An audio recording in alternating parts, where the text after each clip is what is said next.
As-tu déjà ressenti cette douleur étouffante d'être ignoré par ceux que tu chérissais le plus?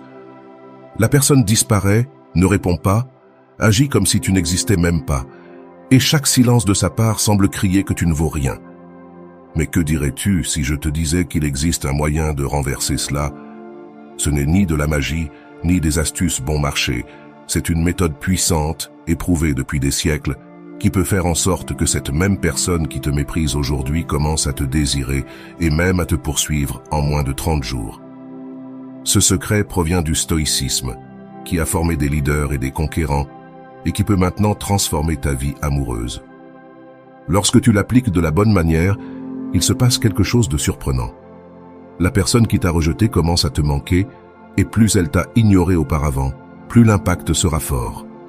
Reste avec moi car je vais te montrer exactement comment le faire. Et crois-moi, quand tu comprendras, tout changera. Une mentalité invisible.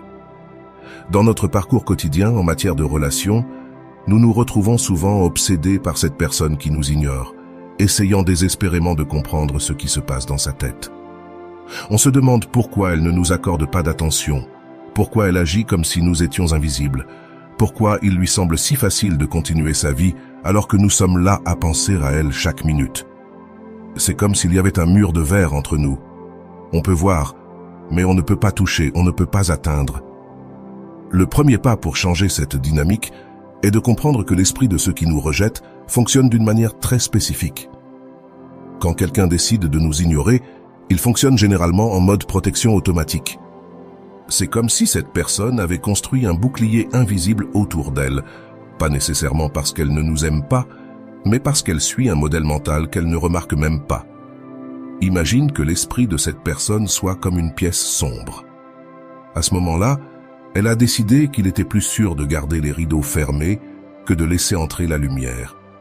Pas parce que la lumière est mauvaise, mais parce que l'obscurité est devenue sa zone de confort. Quand quelqu'un nous rejette, c'est bien plus lié à ce qui se passe dans cette pièce sombre qu'à ce que nous sommes réellement.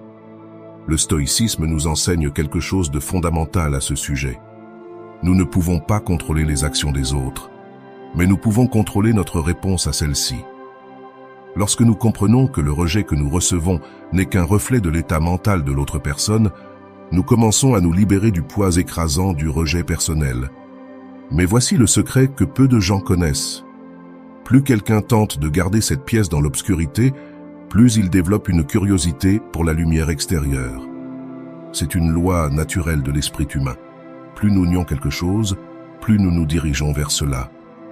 C'est pour cela que, quand quelqu'un décide de t'ignorer consciemment, il commence inconsciemment à penser davantage à toi. L'astuce n'est pas de tenter d'abattre cette porte de la pièce sombre, mais de comprendre comment fonctionne l'interrupteur de lumière. Quand tu comprends que la personne qui te rejette est coincée dans son propre modèle mental, tu cesses d'essayer de prouver ta valeur et tu commences à travailler avec les lois naturelles de l'esprit humain. Les anciens stoïciens le savaient déjà. L'esprit humain est attiré par ce qu'il ne peut pas contrôler complètement. Avant d'aller loin, je te serais reconnaissant si tu mets un j'aime à la vidéo. Cela m'aiderait à continuer de diffuser cette philosophie. Si tu n'es pas encore abonné, je te recommande de t'abonner et d'activer la cloche pour ne manquer aucune vidéo. Lorsque tu cesses d'essayer de contrôler la situation et que tu commences à travailler avec cette loi naturelle, quelque chose d'intéressant se produit. La personne qui te rejette commence à sentir qu'elle a perdu le contrôle sur toi. Et c'est précisément à ce moment-là qu'elle commence à changer d'avis. Le premier pas pour faire en sorte que quelqu'un se batte pour toi est de comprendre que tu n'as pas à lutter pour qu'il te remarque. Plus tu essaies de forcer ta présence dans la vie de quelqu'un qui te rejette, plus tu renforces le modèle mental du rejet. C'est comme essayer de pousser une porte qui devrait être ouverte. Plus tu pousses dans la mauvaise direction, plus elle reste bloquée. La sagesse du stoïcisme nous montre que le véritable changement commence lorsque nous arrêtons de lutter contre le courant et apprenons à nager avec lui. Au lieu d'essayer constamment de prouver ta valeur à ceux qui te rejettent, tu dois comprendre que la valeur est déjà là, seulement invisible pour ceux qui ont choisi de garder les rideaux fermés. Et voici la partie la plus intéressante. Lorsque tu comprends et acceptes vraiment cela, ton énergie change complètement. Tu cesses d'émaner du désespoir et commences à émaner de la confiance. Ce changement, La personne qui te rejette le remarque, même si elle ne l'admet pas consciemment. C'est comme si tu avais trouvé l'interrupteur de lumière sans même essayer de le chercher. Le chemin pour faire en sorte que quelqu'un se batte pour toi commence par une compréhension profonde de la façon dont fonctionne l'esprit de cette personne, non pas pour manipuler, mais pour travailler en harmonie avec les lois naturelles de la psyché humaine. Dans les prochains sujets, nous explorerons exactement comment faire cela, étape par étape, en utilisant la sagesse millénaire du stoïcisme comme guide. Et souviens-toi, l'esprit invisible de ceux qui te rejettent aujourd'hui peut devenir le cœur qui bat le plus fort pour toi demain. Tout dépend de la façon dont tu comprends et travailles avec ces lois naturelles de l'esprit humain. Si tu es arrivé jusqu'ici, écris dans les commentaires « Je suis prêt à me valoriser ». Pouvoir silencieux. Il existe une force que peu de gens connaissent dans le silence. Lorsque tout en toi veut crier pour attirer l'attention, c'est une force qui va à l'encontre de tout ce que demandent nos impulsions. Ce désir d'envoyer un message, d'expliquer, de montrer que tu as changé, de prouver ta valeur. Mais c'est précisément dans ce silence que réside l'une des plus grandes forces de transformation dans une relation. Lorsque quelqu'un nous rejette, notre premier réflexe est d'essayer de réparer la situation. Nous envoyons des messages expliquant notre point de vue. Nous essayons de montrer comment nous avons changé. Nous faisons des promesses que tout sera différent. C'est comme si nous lancions des mots contre un mur, espérant qu'un d'eux finira par franchir ce mur et toucher le cœur de ceux qui nous ignorent. Mais les stoïciens ont découvert quelque chose de puissant. Le silence n'est pas vide. Il est rempli de réponses.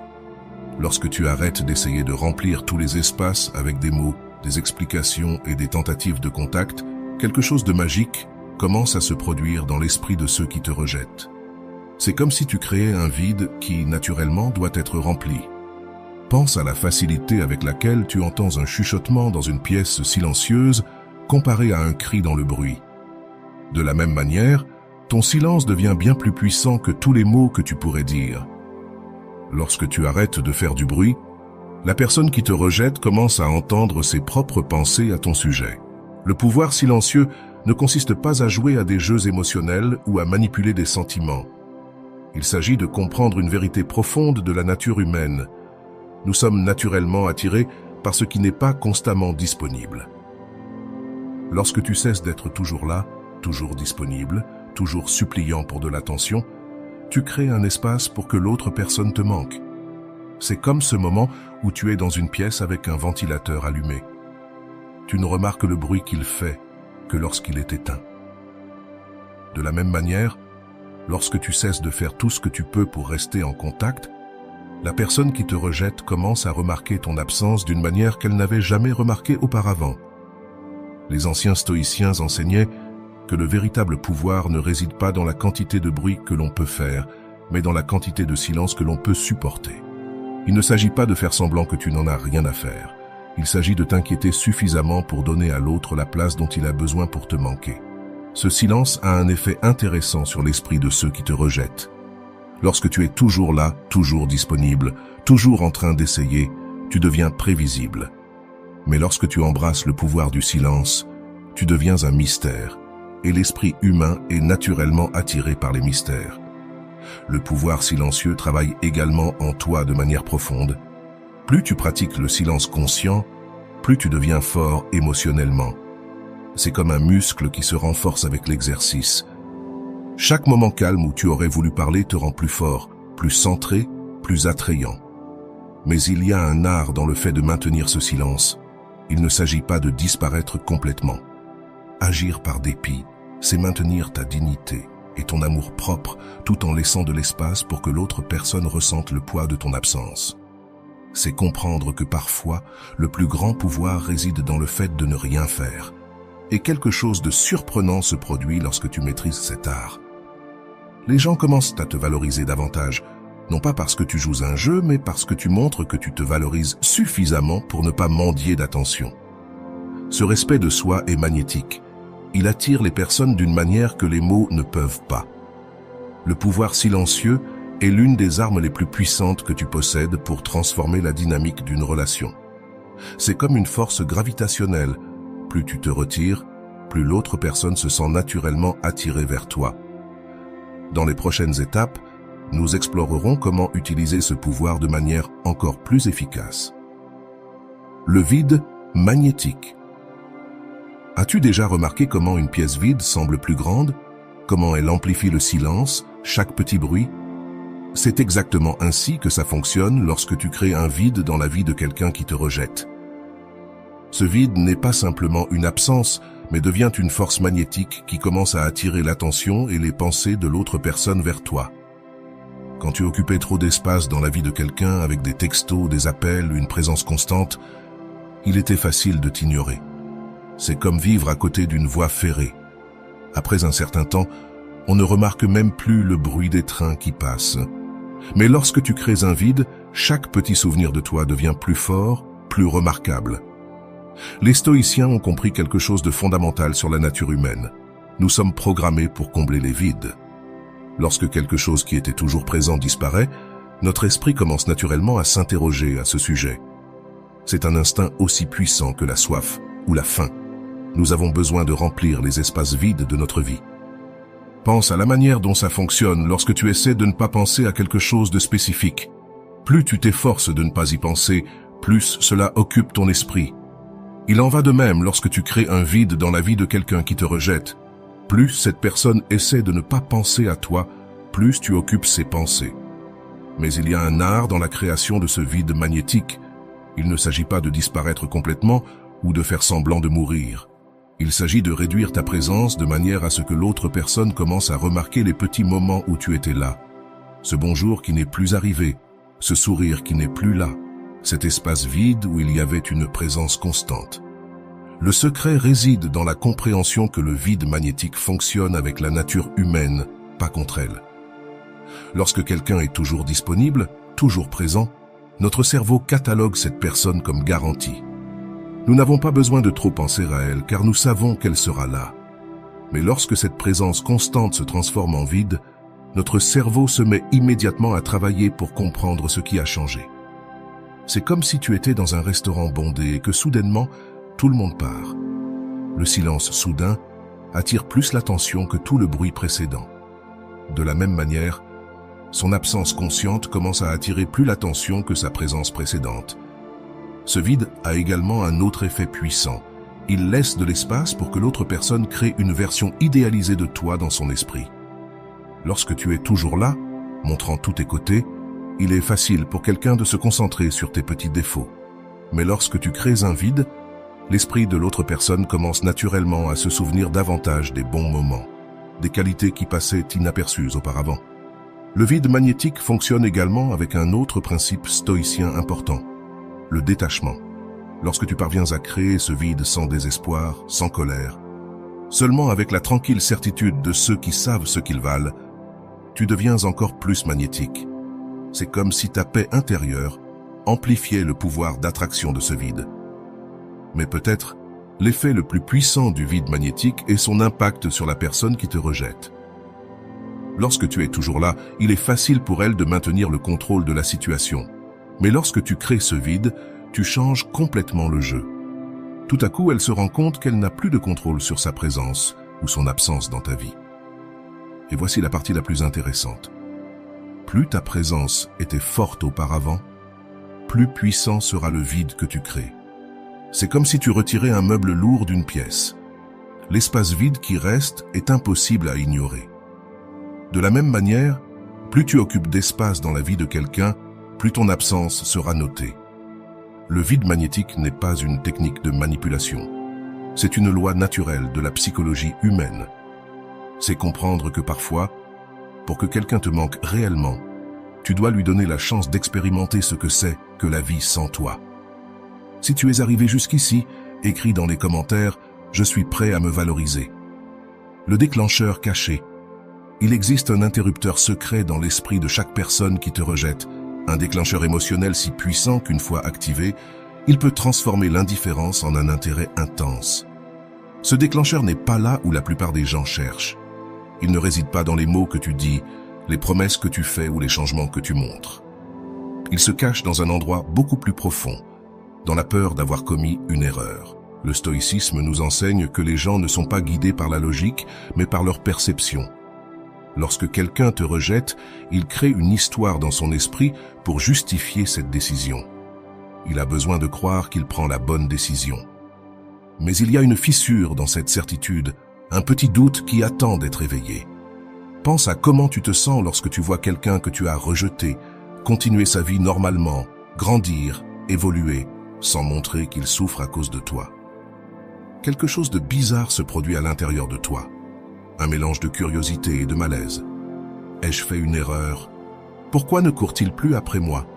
Qu'est-ce qui a changé? C'est ce déclencheur caché qui commence à se réveiller. La plupart des gens essaient de provoquer de la jalousie ou de montrer qu'ils vont mieux sans l'autre.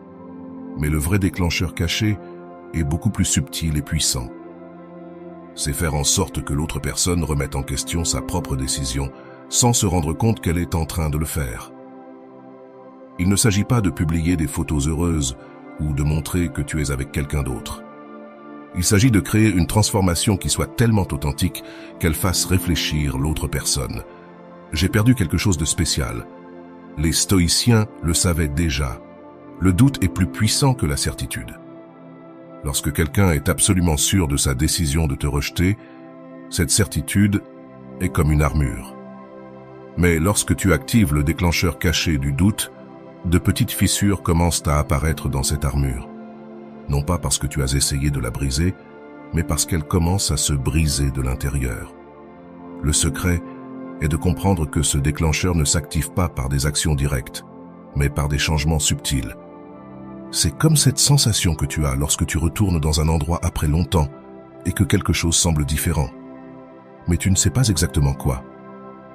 La personne qui t'a rejeté doit sentir que quelque chose a changé, mais ne pas être capable d'identifier exactement ce que c'était. Ce déclencheur fonctionne également avec un autre principe puissant, la peur du regret. Lorsqu'une personne te rejette, elle doit maintenir la croyance qu'elle a prise la bonne décision. Mais lorsque tu actives le déclencheur caché, tu plantes une graine de doute qui commence à grandir d'elle-même. Et si je perdais quelqu'un qui en valait vraiment la peine? La beauté de ce déclencheur, c'est qu'il fonctionne même lorsque tu n'es pas présent.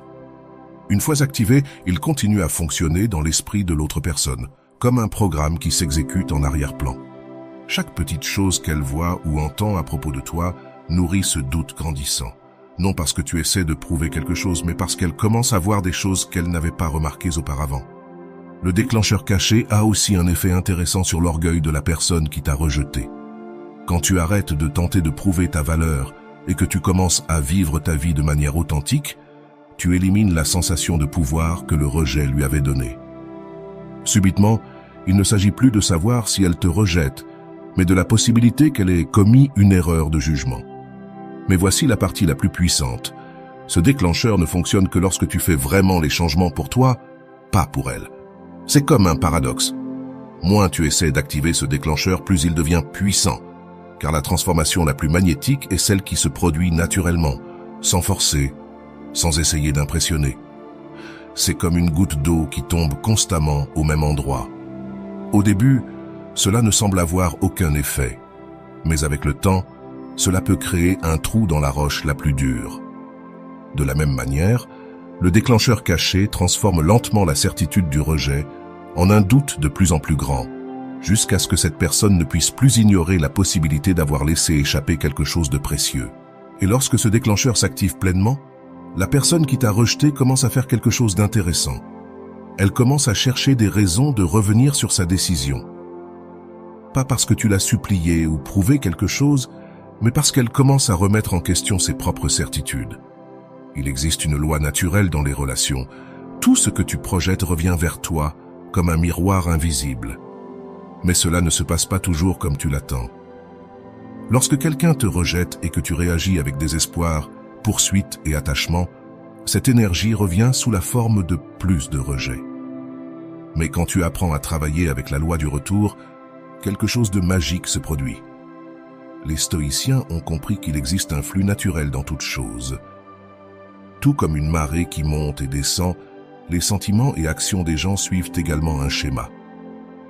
Quand quelqu'un te rejette fortement, cela crée un déséquilibre dans ce flux naturel. Et la nature, tout comme le cœur humain, cherche toujours l'équilibre. Pense à la manière dont fonctionne une bande élastique. plus tu tires d'un côté, plus elle revient fort quand tu la lâches. De la même manière, plus quelqu'un essaie de t'éloigner, plus grande sera la force qui fera reculer cette personne, tant que tu sais comment travailler avec cette loi et non contre elle. La loi du retour fonctionne à plusieurs niveaux. D'abord, il y a le niveau des actions. Quand quelqu'un te rejette et que tu acceptes ce rejet avec dignité, sans te battre ni mendier, tu crées un schéma de respect qui revient inévitablement vers toi. C'est comme planter une graine. Tu ne vois pas la croissance immédiatement, mais elle se produit sous la surface. Ensuite, il y a le niveau des pensées. Plus tu te libères de la nécessité désespérée d'avoir cette personne, plus elle se sent libre de penser à toi. C'est une paradoxe intéressante. Moins tu essaies de contrôler les pensées de quelqu'un à ton sujet, plus tu occupes de place dans l'esprit de cette personne. Le troisième niveau est celui des émotions. Quand tu arrêtes de jeter tes émotions lourdes sur quelqu'un, tristesse, désespoir, besoin, tu crées un espace pour que des émotions plus légères et positives commencent à circuler. C'est comme ouvrir les fenêtres d'une pièce fermée. L'air lourd sort, permettant à l'air frais d'entrer. Mais le véritable pouvoir de la loi du retour réside dans le fait que tu n'as rien à faire pour qu'elle fonctionne. En fait, moins tu essaies de forcer ce retour, plus il devient puissant. C'est comme essayer d'attraper ton ombre. Plus tu cours derrière, plus elle s'éloigne de toi. Les anciens stoïciens s'avèrent déjà cela. La nature a son propre temps. Il est inutile de tenter de précipiter la maturation d'un fruit, il sera prêt quand ce sera le moment. De la même manière, la personne qui t'a rejeté reviendra seulement quand le cycle naturel sera terminé, et ce cycle se termine plus rapidement quand tu n'essaies pas d'interférer avec lui. La loi du retour fonctionne aussi avec un autre principe puissant, le vide émotionnel. Quand tu arrêtes de remplir tous les espaces avec tes tentatives de reconquête, tu crées un vide qui commence naturellement à ramener l'autre personne vers toi. Pas parce que tu fais quelque chose, mais parce que tu as arrêté de le faire. Il y a aussi un aspect important du temps dans cette loi. Parfois, le rejet que tu reçois aujourd'hui n'est qu'un reflet de quelque chose que tu as projeté dans le passé. Et l'acceptation que tu sèmes aujourd'hui peut prendre un certain temps avant de fleurir. C'est comme lancer une balle contre un mur. Il y a toujours un espace entre le lancer et le retour. Ce qui est le plus intéressant, c'est que la loi du retour fonctionne même quand l'autre personne essaie de lui résister. C'est comme essayer de maintenir une balle sous l'eau. Plus tu mets de force pour la garder immergée, plus elle revient forte à la surface quand tu la lâches. De la même manière, plus quelqu'un essaie de réprimer ses sentiments pour toi, plus ils deviennent forts. Mais il y a un art à travailler avec cette loi. Ce n'est pas une question d'attendre passivement que quelque chose se passe.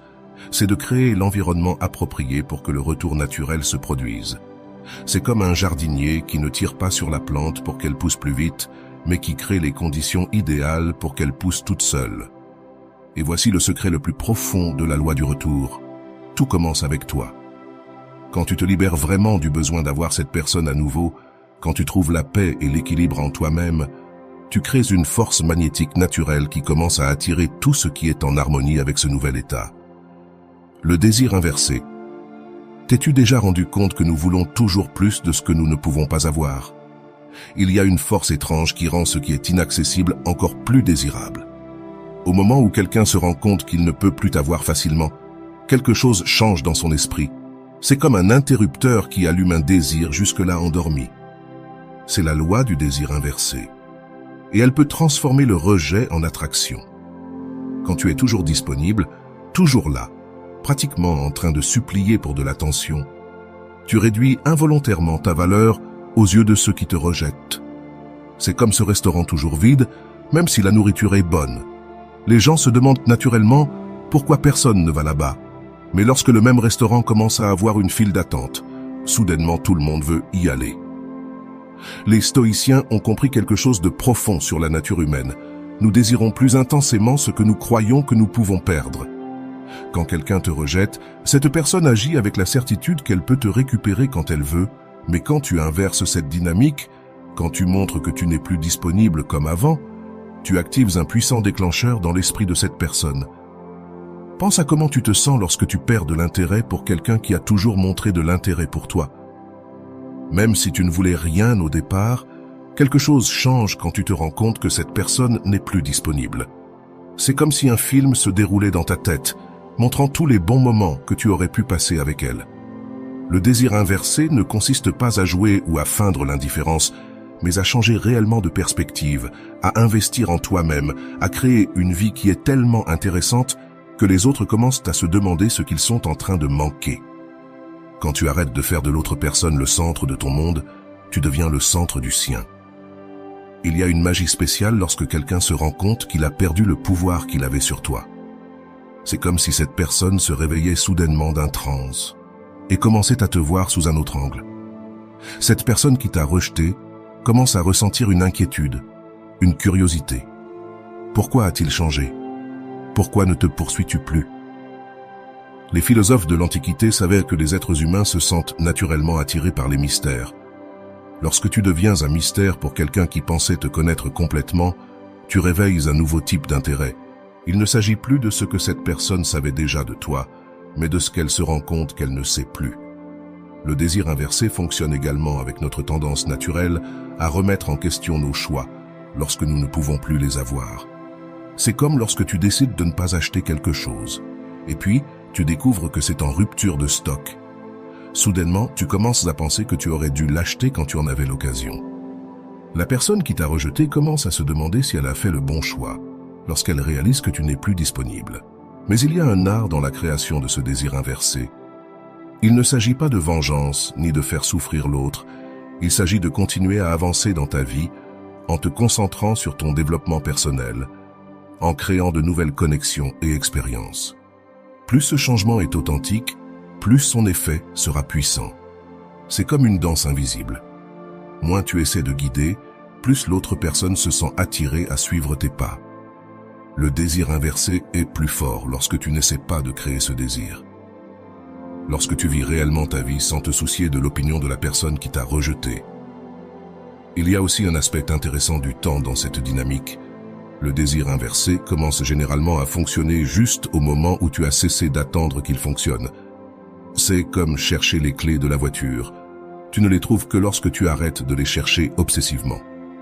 Un autre point puissant du désir inversé, c'est comment il fonctionne avec l'ego de la personne qui t'a rejeté.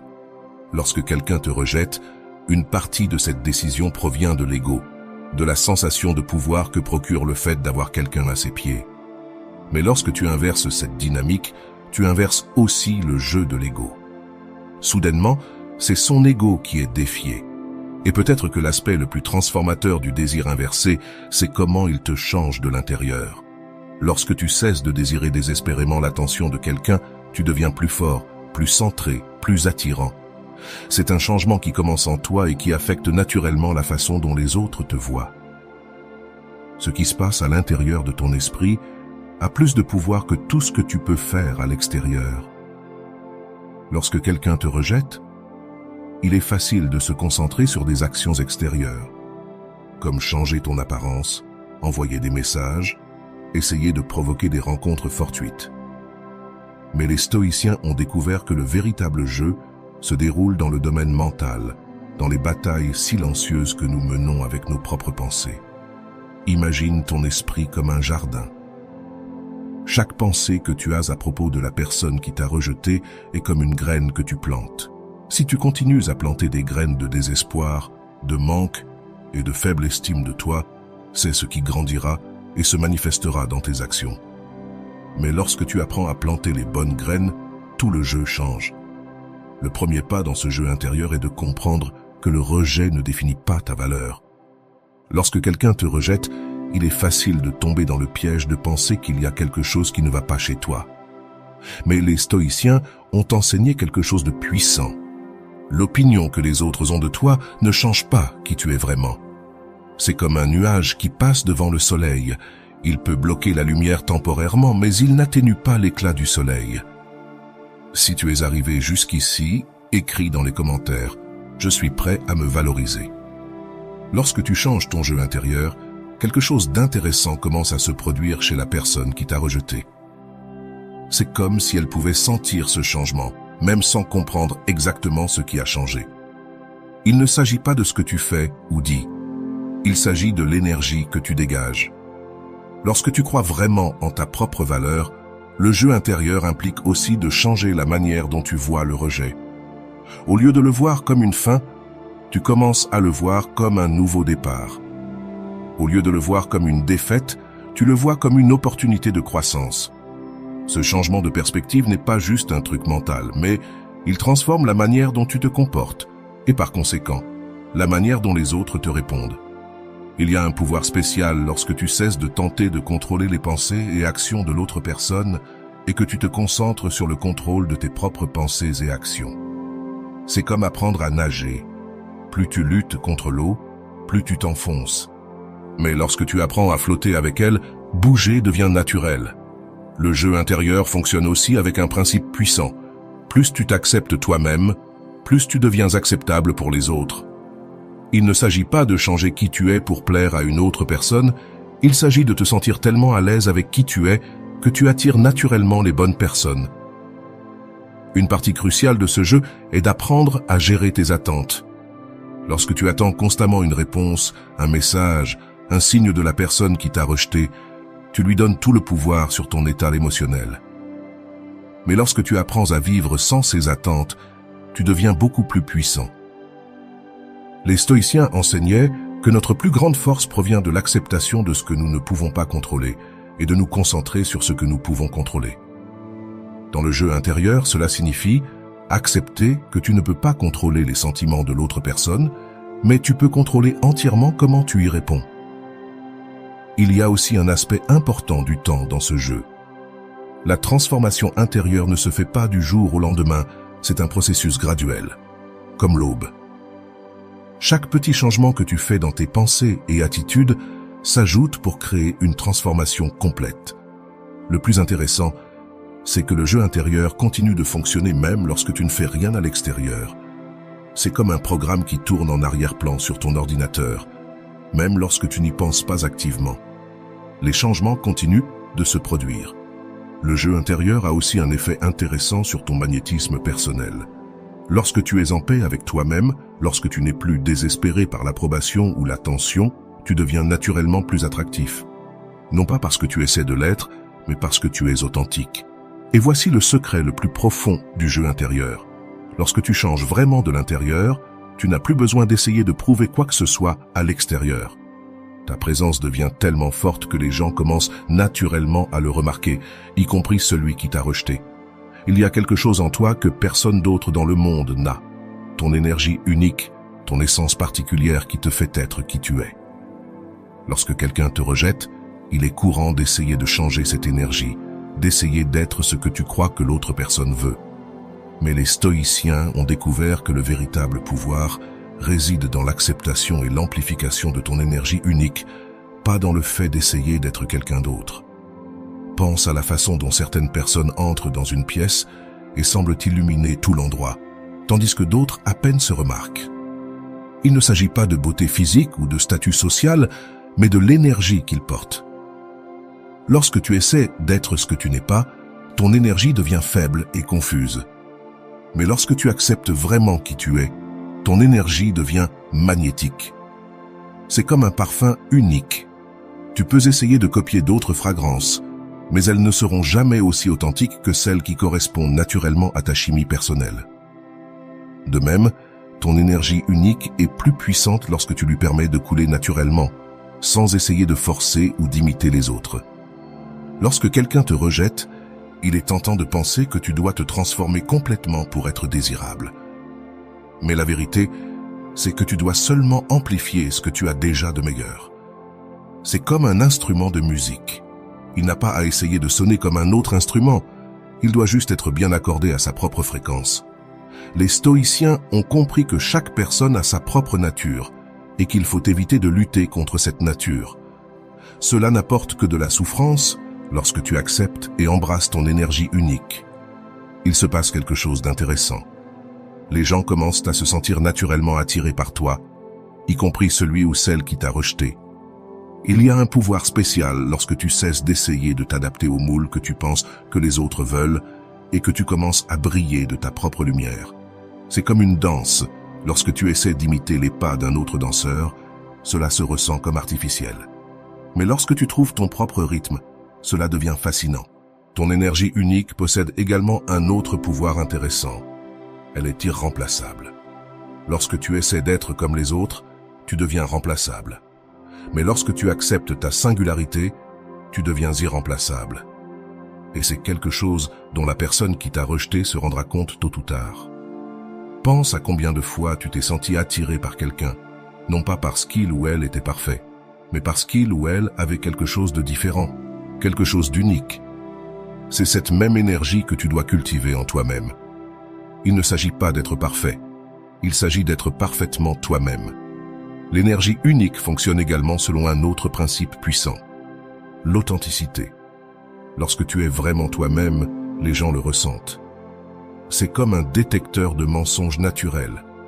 Il est possible que les gens ne sachent pas comment l'expliquer, mais ils perçoivent quand quelqu'un est authentique ou essaie de jouer un rôle. Il y a aussi un aspect intéressant concernant la confiance dans cette dynamique. Lorsque tu embrasses ton énergie unique, ta confiance augmente naturellement. Ce n'est pas cette confiance forcée de quelqu'un qui essaie de prouver quelque chose, c'est une confiance tranquille qui vient de la paix avec soi-même. Le plus puissant dans ton énergie unique, c'est qu'elle ne dépend de l'approbation de personne. C'est comme le soleil. Il n'a pas besoin de permission pour briller. Il brille simplement parce que c'est sa nature. De la même manière, lorsque tu embrasses ton énergie unique, tu n'as pas besoin de l'approbation de qui que ce soit pour être qui tu es. Et voici le secret le plus transformateur. Lorsque tu embrasses vraiment ton énergie unique, tu deviens magnétique, pas seulement pour une personne spécifique, mais pour toutes les personnes qui sont en harmonie avec ta fréquence. C'est comme accorder une radio. Quand tu es sur la bonne fréquence, la connexion se fait naturellement. Il existe un ancien secret, une connaissance que les stoïciens chérissaient comme un trésor précieux, le pouvoir du détachement émotionnel. Ne le confonds pas avec la froideur ou l'indifférence. C'est quelque chose de bien plus profond et puissant. C'est la capacité d'aimer intensément tout en maintenant ta paix intérieure, indépendamment de la réponse que tu reçois.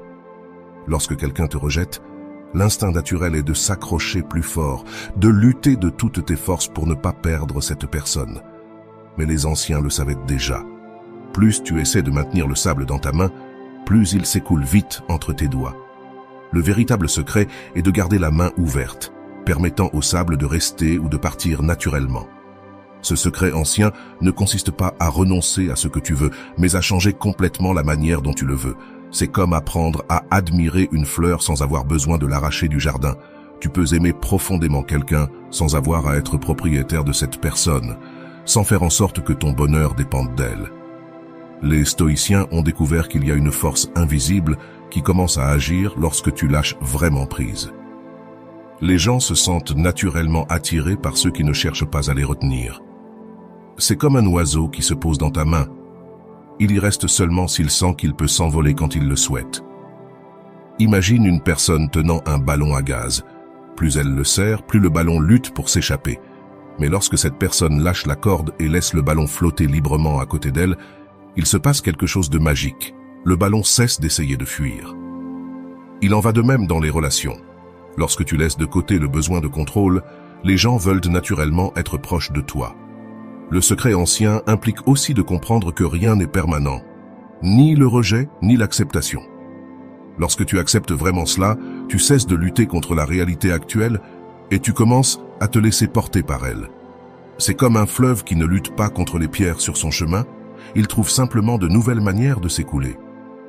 Il y a une sagesse profonde à comprendre que tu n'as besoin ni de l'approbation, ni de l'acceptation de personne pour être heureux. C'est comme découvrir que tu as déjà tout ce dont tu as besoin à l'intérieur de toi. Lorsque tu atteins ce point, il se passe quelque chose d'intéressant. Les gens commencent à chercher ton approbation et non l'inverse. Le secret inclut aussi une vérité paradoxale. Moins tu as besoin de quelqu'un, plus cette personne est attirée par toi, non pas parce que tu joues un jeu, mais parce que tu es réellement complète avec toi-même.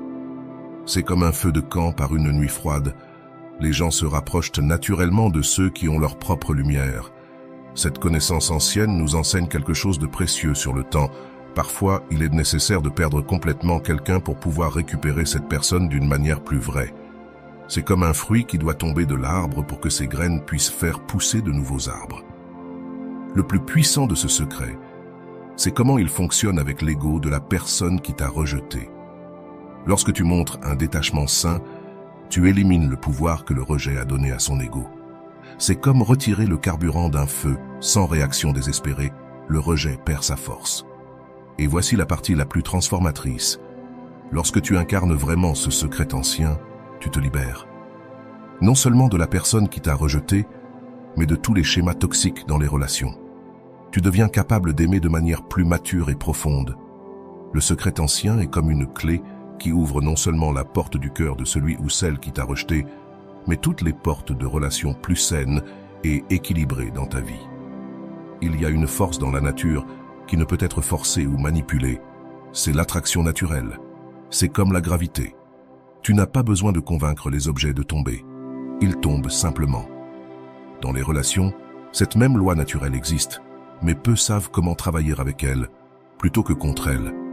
Lorsque quelqu'un te rejette, l'impulsion est de créer une attraction artificielle. Changer ton apparence, faire semblant d'être différent, utiliser des techniques de manipulation émotionnelle. Mais les stoïciens ont découvert que la vraie attraction se produit lorsque tu cesses d'essayer de créer de l'attraction et que tu commences à travailler sur ta propre évolution. C'est comme un jardin bien entretenu. Il attire naturellement les papillons sans avoir à les poursuivre. De même, lorsque tu cultives tes meilleures qualités, que tu soignes ta paix intérieure et que tu vis authentiquement, tu crées un champ magnétique naturel qui attire les bonnes personnes. L'attraction naturelle a une caractéristique intéressante. Elle n'a pas besoin de preuves ni de démonstration. Lorsque tu essaies de prouver ta valeur à quelqu'un qui t'a rejeté, tu brises déjà le flux naturel de l'attraction. C'est comme essayer de prouver que le soleil chauffe. Ceux qui ont besoin de le ressentiront naturellement. Les anciens le savaient déjà. La vraie attraction n'est pas dans ce que tu fais, mais dans ce que tu es. Lorsque tu cesses d'essayer d'être attrayant et que tu commences à être véritablement toi-même, quelque chose de magique se passe. Les gens commencent à ressentir une curiosité naturelle pour toi, même celui ou celle qui t'a rejeté. Il y a un pouvoir spécial à ne pas avoir à convaincre qui que ce soit de ta valeur. C'est comme un parfum. Il n'a pas besoin d'annoncer sa présence, il existe simplement. Et ceux qui sont proches, naturellement, le ressentent. Sa présence authentique fonctionne de la même manière. L'attraction naturelle fonctionne aussi selon un autre principe puissant. Le mystère naturel. Il ne s'agit pas de créer un mystère artificiellement, mais de comprendre que tu es naturellement un mystère pour les autres. Personne ne peut réellement connaître toutes tes pensées, rêves et possibilités. Pense à la manière dont tu es naturellement attiré par les personnes qui semblent être en paix avec elles-mêmes, qui ne sont pas désespérées d'attention ou d'approbation. Cette même qualité peut être cultivée en toi, non pas comme une technique, mais comme un état naturel de l'être. Le plus intéressant de l'attraction naturelle, c'est qu'elle fonctionne même lorsque tu n'y prêtes pas attention. C'est comme un aimant. Il n'a pas besoin de se concentrer pour attirer le métal, il attire simplement parce que c'est sa nature. Il y a aussi une sagesse dans la compréhension que l'attraction naturelle a son propre temps. On ne peut ni la précipiter ni la forcer. C'est comme un fruit mûr. Il a son propre temps, et toute tentative d'accélérer le processus ne fait qu'en diminuer la qualité. Et voici le secret le plus profond de l'attraction naturelle. Cela commence par l'auto-acceptation. Lorsque tu t'acceptes réellement avec tes qualités et imperfections, tu deviens naturellement plus attrayant. Non pas parce que tu essaies de l'être, mais parce que tu es réel. L'attraction naturelle est comme une danse silencieuse. Moins tu essaies de mener, plus les gens veulent danser avec toi. C'est une belle paradoxale que les stoïciens ont profondément comprise. Et voilà, j'espère que vous avez trouvé beaucoup de valeur dans cette vidéo. Merci d'être resté jusqu'à la fin de cette vidéo. J'adore quand vous faites ça. Si vous voulez une autre vidéo sur ce sujet, écrivez en commentaire « J'en veux encore plus ». J'espère vous revoir dans une autre vidéo.